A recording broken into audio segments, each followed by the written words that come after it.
Well, hello, how are we doing? Well, where are we today? Beacon Fell. Well, not well, but well. What have we got? I know it's green. Well, looks like we're at the last of 2021 BBR and Whit meet. Sorry for the short break, but technical difficulties again. Bloody cameras. I am absolutely sick of them. So let's hope when this video gets back onto line, fingers crossed, and we start the new 2022, sorry, we get things in motion, because I'm a little bit, to be honest, but yeah, let's hope we get things right. But yeah, let's see what is on the cards today, as in old and new members. But there they are, sat near the coffee thing, keeping them nice and warm. But yeah, so let's press on.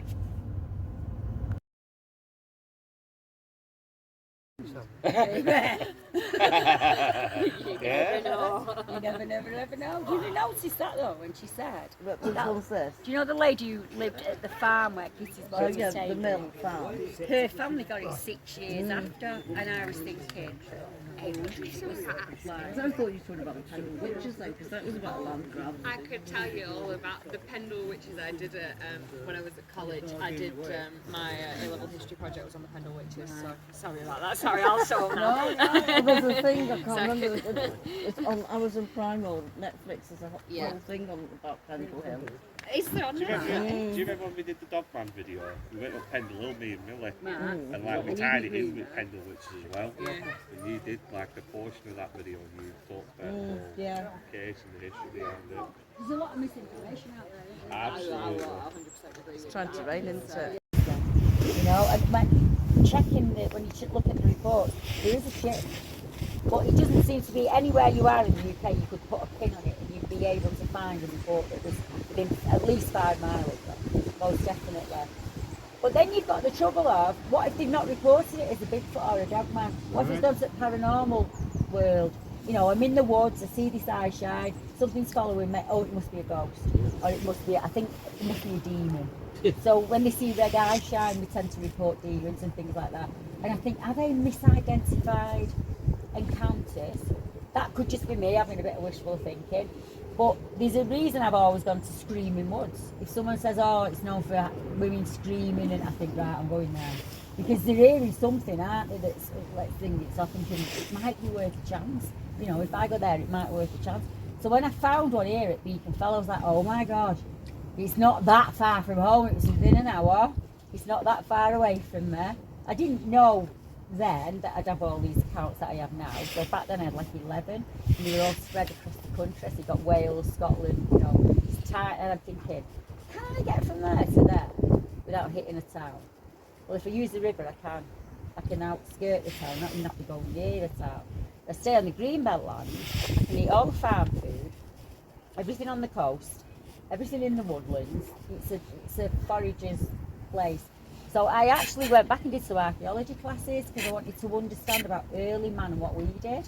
This is one of the oldest vanishing routes in the UK because it's halfway between coast and mountain. So we would have used this naturally for millennia, absolute millennia. And we wouldn't have people think we stayed in one spot. We didn't. We moved from barrow to barrow because within 5 weeks your food sources, you wore them out. You've got to keep on the move. So I think that they follow the food. I honestly believe that as it comes in the south, as we get everything early, well, that's a great place to be. There's loads of food, and then it follows Scotland's only just there. Blackberries are only just got, you know, they're losing them now, aren't they? So they'll eat there, and then it'll start again in the south. And I used to be able to time it. I used to be able to say, February, we'll get a report. We'll start hearing about structures going up in the woods. Last 2 years has been different, very, very different. It's been much earlier. So I always used to say between November and March, it'll be dead quiet, we won't hear anything. That's normally when I write my books and I do stuff. Last 2 years it's not been like that. I don't know if it's because people are out more and they're seeing them more. or they just don't give a shit about being seen. Yeah. Because they really don't give a shit about being seen. A lot of people think, they don't fear us, there's nothing we can do to it, you know, other than ruin the earth that's beneath the feet.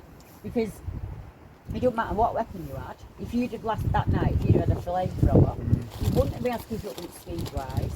No, Because they can move like a shadow. Yeah, quick. Oh, I've seen Jump and run. a couple of my sons say it's so true. Jump and run. Yeah, just boom, almost like Unnatural. yeah. It's just.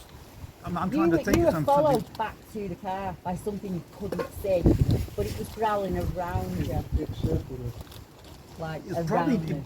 probably Oh, thanks. Dad. See, when I Yeah, feel you're like right. that, in that night, when you had your experience, you're on a small road, like this, Yep. and you've got fencing on either side, and it's going all the way around, over the that's fencing. You've got two on one side, more the other side. Yeah. And the more goes into the ditch, Yeah. the deep, look down. And I was there like that with a big torch. It was going around. Because I'd be thinking at one At point, one was there point, me and two? Adam was back to They- back. they could We were possibly there have been. like that, ready. We didn't know what it was. It sounds like something warning you off. Say, this is And I my said to- spot. I said to Adam, They walked onto it, "It's following they us, walked it's onto circling us." its And hill, Adam it was was Yeah. so The steamy. car's just there. Yeah. And he ran Interrupted it, Going didn't like, they? Get Yeah. away, get out, you know. Why are you up here at this time of night? This is my That's when time. you Yeah. realise you could do the high jump, isn't it? But that's understandable. I was wanting the ghost when I come back. But what Mick said was about possibly being two. When that lady was up at White Coffee Stores on the beacons, her group was followed down one side and another group was followed down the other side. One thing can't do that at the same time. So there's got to be more than one there. The sheep kills are very different. Some are very dog-like, typical domestic dog-like. Some are possible cat-like, but that twisted spine and that head rammed into a wall, I don't know anything that kills a sheep that way. It's the strength to get a pair of horns and run at a stone wall with it so that the skull breaks. What kind of strength does that take? You know, and then people say, oh, it's just a domestic dog, don't worry about it. That's got a twisted spine. Dogs are different. Yeah, you make a right mess, dogs make a right mess. Yeah. But we bumped into that bloke when we were walking up or down Winter Hill. Sean, yeah. He knew Yeah. the family. He said that there'd been about 35 sheep kills down to domestic dogs. That's, Yet nobody owns a dog big enough to do that. Well, some girl who's on Emmerdale Farm lives near there, and her husky escaped for 2 days, and she was devastated because the farmer shot it. But it didn't kill that many in 2 days. No. Yeah. no, I think it was a lot longer as well because it's gone on for years and years Oh, yeah, and years, yeah, hasn't we're it? going Yeah, back it's to something that's been going on 1950s, a aren't we? really long time. There's always been rumours of a big cattle there because that's what You know, this instantly knew. is prime cat territory. yeah, that's because it. where I grew up, there was the occasional. We had bobcats, which were smaller, about fox size. These bobcats mainly, not a lot of them, but a few of them. But occasionally, you get a puma mountain lion thing that come down from the mountains like 50 miles away or something. Not very often, but this is the area they would like. Yeah, definitely. This is It's ideal. yeah. My mum and dad were at Batham's Way, I right, was doing wrong. Yeah. And they found these prints, Lee. Now, obviously, my mum and dad are not cryptozoologists at all. They're in the 70s. So my mum took the picture in a flip phone. But my dad was a boxer. He's got massive hands. He was all in bare paws. And it said jumped from the wall and landed in soft mud. And it was bigger than my dad's hand. And it was definite cat. It was like, that is the cat print with a kidney bit on the bottom, the whole 9 yards. But it was bigger than my dad's hand, that is a massive cat. That is a big cat. Now, see, that's a funny thing. You mentioned the great big paws because the bobcats I mentioned, they call it bobcat because they got a little short tail, bobbed off, right? They won't get much bigger than about like that, but they got bloody huge feet, right? Mountain lions as well. If you ever watch a documentary of the mountain lions walking along, it's like they've got clown shoes on. They got great big bloody feet on them for something that ain't that big. Maine Coon cats, does anybody, you know what a Maine Coon cat is? They will kill a rat with a whack of their hand, they don't even have to bite them. Well, I hope you're all enjoying the film so far. Next up is Rex, which is a very, very strange Sarkingham report indeed. But just look out for him after Deb's speech. He's got the black biker's jacket on. But you, Enjoy. what interested me in yours was the typical description of going down on that belly crawl, like a commando, like a Oh, this is the first good look. The first good look that I saw, and I think I told you this. It reminded me of like a soldier carrying a big backpack, like World War I or II, running like this, bent over, trying to keep his head down and running. First time I saw that, I went, what? Yeah. I thought, is this somebody out rambling in the countryside? It's wet, and they're trying to hurry up and get back to their camp or something. What? Who the hell is out here? Only nutbags would be out here. Because I was there. And I thought, surely this isn't somebody out with all his camping gear and stuff, and running it. I thought, no. If it is, you're an idiot. Well, when I share it, most people say to me, well, why didn't you leave? Because I walked about 5 miles to get there. Yeah. In the middle of the night. Yeah, that's what I say. It's the middle of the night. There's something moving around your campsite. You can't see in the dark. You're in a rocky place that you shouldn't be walking in anyway in the dark. I would have stayed put because I wouldn't have been wanting to be followed out like Craig. I wouldn't have run because he'd That's just the scary knocked part. onto me. I had some rocks to be up against, so I thought, well, at least part of these covered. Dig in, that's what I would have done, and waited it out till morning, and that's what you did. It's completely sensible. I waited it out as long as I could until it got. Did I tell you the part about jumping up and yelling? Yeah, and just throwing its arms around, and you said you was jumping and shouting at it, weren't you? Yeah. Yeah, you got really angry at it. It's because it came. Just go ahead and read it out. Right, so he says, I was scared for a while there, but not by anything that the creature did or the noise it made, but it kept changing position, and it was watching me constantly. It was very unnerving, and I was a bit frightened by that time.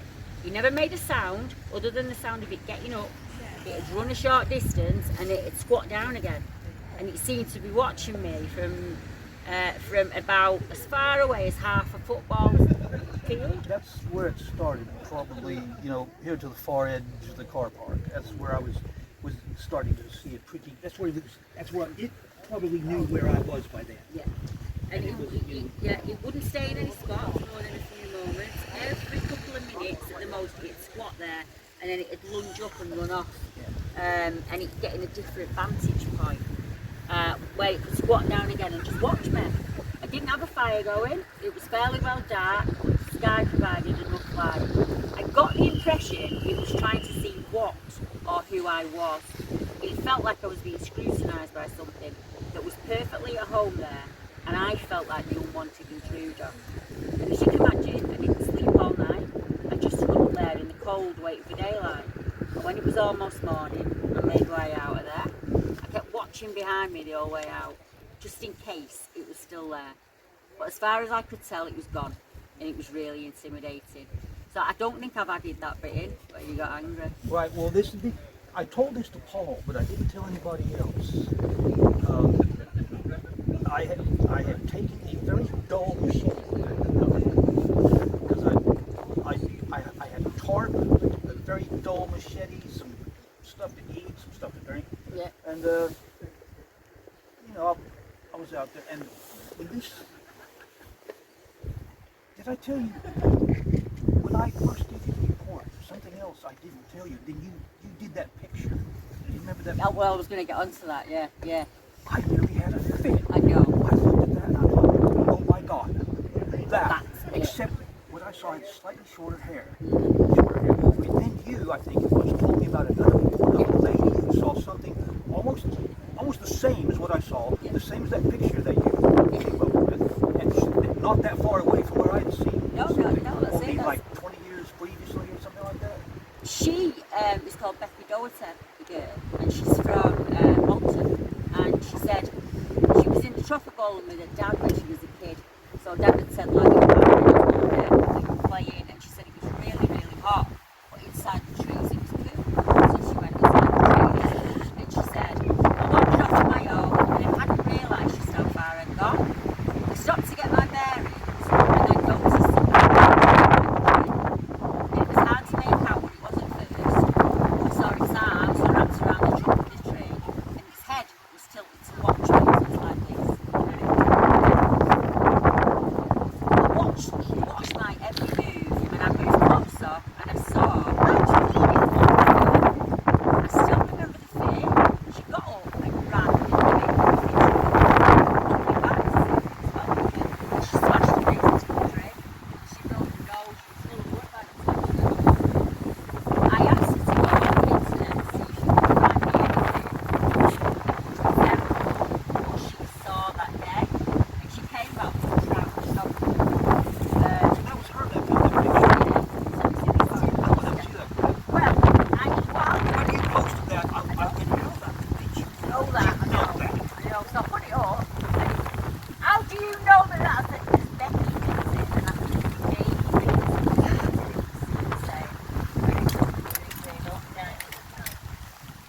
on that note, well, hello. You alright? There we go. Ooh, don't you get that feeling somebody's looking over your shoulder? Well, they certainly are this time. Anyway, yeah, so I hope you enjoyed the video from Beacon Fell. Cracking day, a bit of rain, but nothing to complain about. Some good number of people has turned up, come up from down south, and a cracking recap of Rex's story, which I'm sure you agree is very, very interesting, and it's only just over there on the next fell. So yeah, so like I said, we'll get some more videos put up. We'll also get up to Rivington, back up to Winter Hill, and see if there's anything up there to add to our videos. We're on with our sorry, yeah, on with our research, but like I say, it's just slow at the moment. But we're just getting things together, getting some more stuff to get.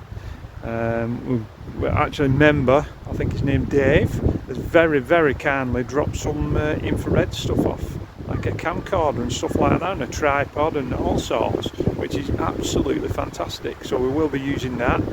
Nick's just going to take it home, I think, and just have a quick look at it.